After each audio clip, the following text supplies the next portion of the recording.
शीतला मंदिर में भगदड़ मच गई है, बड़ी जानकारी आपको दे रहे हैं। और भगदड़ से 8 महिलाओं की दुखद मृत्यु हो गई है, कई घायल बताए जा रहे हैं। मंदिर में पूजा के दौरान मची भगदड़, चैत्र के आखिरी मंगलवार पर उमड़ी थी भारी भीड़ जहां ये दुर्घटना घटित हुई है। मौके पर पुलिस प्रशासन की टीम मौजूद है। दर्शकों, ये बहुत बड़ी जानकारी है, जहां बता दें आपको बिहार में कहा जा रहा है कि नालंदा में शीतला माता के मंदिर में अचानक से भगदड़ मच गई। चैत्र के आखिरी मंगलवार पर भारी भीड़ उमड़ी थी। और चलिए संवाददाता से पूरी जानकारी ले लेते हैं। शैलेंद्र कुमार हमसे जुड़ चुके हैं। शैलेंद्र, देखिए बहुत दुखद घटना सामने आई है, 8 महिलाओं की मौत हो गई है, पूरी जानकारी शैलेंद्र। देखिए बिल्कुल 8 बहुत दुखद घटना है। 8 महिलाओं की मौत हुई है, 12 से ज्यादा जख्मी हैं। और इस घटना की वजह यही है कि भगदड़ मची है मंदिर में। चैत्र का आखिरी मंगलवार था और दो महिलाओं की पहचान हुई है। इसमें दोनों स्थानीय निवासी हैं, एक रीता देवी है, दूसरी रेखा देवी है। और इलाज के लिए जो महिलाएं घायल हुई, 1 दर्जन से ज्यादा महिलाएं इसमें घायल है जो भगदड़ हुई है। उनको आसपास के अस्पतालों में पहुंचाया गया है। और साफ तौर पे है कि चैत्र महीने का आखिरी मंगलवार था, इसी वजह से भीड़ ज्यादा थी, जो श्रद्धालुओं की भीड़ ज्यादा थी। इसमें ज्यादातर महिलाएं ही थी और महिलाएं ही इसका शिकार हुई हैं, भगदड़ का शिकार हुई हैं। और जो प्रशासनिक अमला है वो मौके पहुंच चुका है। लेकिन जो जानकारी आ रही है कि पहले से प्रशासन की ओर से बहुत इंतजाम नहीं किए गए, प्रशासनिक व्यवस्था वैसी नहीं थी जैसी होनी चाहिए। क्योंकि ये प्रसिद्ध मंदिर है और यहाँ हर मंगलवार को भीड़ लगती है। लेकिन आज जैसा कि मैंने पहले बताया कि चैत्र का अंतिम मंगलवार है, इस वजह से महिलाओं की बड़ी संख्या में महिलाएं जो है वहां पर दर्शन के लिए पहुंची थी, मां के पूजन के लिए पहुंची थी। और उसी दौरान ये घटना हुई है। और दबकर, चूंकि महिलाएं इधर उधर भागने लगी और उसमें दबकर 8 महिलाओं की मौत हुई है। 8 महिलाओं की दुखद मौत हुई है और 12 से ज्यादा जख्मी हैं। पास में एक मॉडल अस्पताल है, उसमें ले जाया गया है इलाज के लिए महिलाओं को। और साफ तौर पे है मुख्यमंत्री का गृह जिला है। और आज जो है उसी नालंदा में राष्ट्रपति को भी आना है। जो प्रशासनिक अमला है पूरी तरह से उधर लगा हुआ, चूंकि आज नालंदा यूनिवर्सिटी का दीक्षांत समारोह है और उसमें बड़ी संख्या में फोर्स की तैनाती हुई है। लेकिन जैसे ये सूचना, इस दुखद घटना की सूचना प्रशासन को मिली है, प्रशासनिक अधिकारी मौके पर पहुंचे हैं।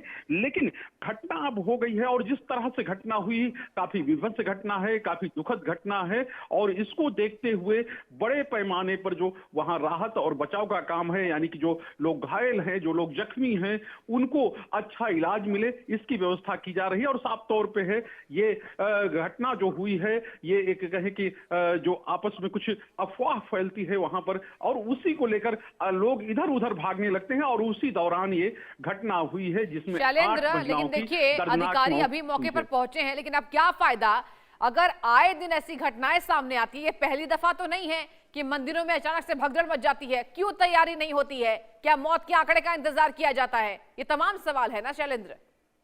जी बिल्कुल, सवाल तो है, लेकिन चूंकि अब घटना हो चुकी है तो प्रशासनिक अधिकारी अपने हिसाब से देख रहे हैं। और ये पहली घटना नहीं, जैसा आपने कहा कि देश के तमाम मंदिरों में अलग अलग समय में जब आस्था का सैलाब उमड़ता है, लोग दर्शन करने के लिए जाते हैं। और उसी दौरान चूंकि महिलाएं जो है बड़ी संख्या में दर्शन के लिए जाती है, पूजन के लिए जाती है, और वो जो है अपने परिवार के या अपनी सुख समृद्धि की कामना के लिए जाती है। और उसी दौरान चूंकि कोई भी अप्रिय घटना होती है तो अपने आप में बहुत दुखद है। और ये अप्रिय घटना बिहार में हुई है, नालंदा में हुई है, मुख्यमंत्री का गृह जिला है, वहां पर हुई है। और जाहिर सी बात है जो चीजें हैं, जो गलतियां हैं, उनकी ओर प्रशासन की ओर से देखा जाएगा। लेकिन अभी तो स्थिति यही है कि वहां पर चीजों को सामान्य करने की कोशिश की जा रही है। जो मृतक हैं उनके शवों को अस्पताल पहुंचाया जा रहा है ताकि ये पता चल सके पोस्टमार्टम में कि आखिर उनकी मौत किस वजह से हुई है।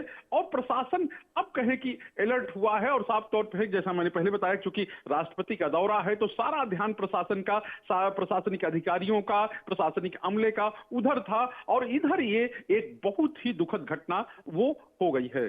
शैलेंद्र, आप बिल्कुल ठीक कह रहे हैं। देखिए दीक्षांत समारोह आप जैसे बता रहे हैं, तो क्या वाकई पुलिस बल की जो तैनाती थी वहां दीक्षांत समारोह को लेकर हुई होगी, लेकिन क्या मंदिरों में सुरक्षा नहीं देनी चाहिए? अगर मंदिरों में आए दिन भगदड़ मचती रहती है, और ये भी बताइए, कहा जा रहा है कि चैत्र माह का आखिरी मंगलवार था, कितनी संख्या मौजूद थी? और क्या भगदड़ में केवल महिलाएं घायल हैं या पुरुष भी वहां पर शामिल हैं? देखिए, भगदड़ में महिलाओं की मौत हुई है। जैसा कि मैंने पहले बताया, बड़ी संख्या में महिलाएं थी। हाँ। और कहीं कि सैकड़ों की संख्या में वहां महिलाएं पहुंची थी। और अच्छा। वो उनके ऊपर से चढ़ते हुए लोग निकल गए और इसी क्रम में उनकी जो मौत हुई है, दुखद मौत हुई है। शैलेंद्र, एक बहुत महत्वपूर्ण सवाल मेरा, अगर बात की जाए अचानक से क्या ऐसी बातें सामने आई, मतलब क्या भीड़ ज्यादा थी, यही वजह है भगदड़ मची? देखिए, भीड़ तो ज्यादा थी क्योंकि साफ तौर पे वहां के जो प्रत्यक्षदर्शी हैं उनका ये कहना है कि भीड़ बहुत अधिक थी और इसी वजह से ये चीजें हुई हैं। और अच्छा। भीड़ के अंदर अगर कोई कुछ बोल देता है, क्योंकि दर्शन के लिए जो लोग जाते हैं अगर उनको लंबे समय तक खड़े रहना पड़ता है तो जो एक सामान्य तौर पर लोग आपस में बातचीत करते हैं और उसी दौरान कोई ऐसी बात हुई है जिसकी वजह से ये घटना हुई है, ये दुखद घटना हुई है। और ये कहे कि बहुत झकझोर देने वाली घटना है। प्रशासन की ओर से जांच की जा रही, जांच के दौरान जो है चीजें सामने आएंगी। घटना कहां से हुई, चूंकि मंदिर में सीसीटीवी और इंतजाम है तो वो सामने आएगा, उस फुटेज से सामने आएगा आखिर किस जगह से और किस वजह से ये पूरा घटनाक्रम हुआ है। तो ये भी अब चीजें जांच के दौरान सामने आएंगी। लेकिन अभी यही कहा जा रहा है कि जिस तरह से ये घटना हुई है वो अपने आप में दुखद और काफी चिंता का विषय है कि इस तरह की घटना जो वो हुई है। बिल्कुल शैलेंद्र, बहुत दुखद घटना है। ये दुर्भाग्यपूर्ण है कि वहां कोई सुरक्षा के यहाँ पर एहतियात नहीं लिए गए, महिलाओं की भगदड़ में मौत हो गई है। आप सोचिए